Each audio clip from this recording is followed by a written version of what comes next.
Hello, seventh grade. It's week 13, and we're talking about continental drift and the evidence that supports it. For our learning target, you should be able to explain the theory of continental drift by the time this lesson is over. So, what is continental drift? Wegener put together a tremendous amount of evidence that the continents had been joined. He advanced a great idea, but other scientists did not accept it.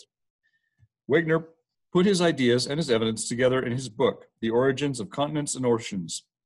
The book was first published in 1915.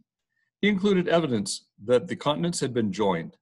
New editions of the book contained additional evidence, and they were later published. In his book, he said that about 300 million years ago, the continents had all been joined. They created a single landmass he called Pangaea, meaning all Earth in ancient Greek. The supercontinent later broke apart. Since then, the continents have been moving into their current positions. He called his hypothesis continental drift. Wegener had a lot of evidence to support his hypothesis, but he had a problem. The problem was he could not explain how the continents could move through the oceans.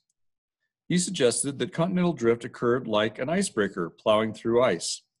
He thought the continents could cut through the ocean floor. Other scientists didn't buy this idea. They thought that continents would be much more deformed than they are. Wegener believed that South America and Africa had been joined together at one point. He had the evidence, but very few scientists accepted his idea. He needed a mechanism that they would accept. Alfred Wegener died in 1930 on an expedition to the Greenland ice cap. The continental drift hypothesis was put to rest for a few decades. It was when technology could provide even more evidence for continental drift that scientists looked at the idea again. Technology also helped scientists to develop a mechanism for how continents could drift. So in summary, Alfred Wegener said that the continents had been joined as a single landmass, which he called Pangaea.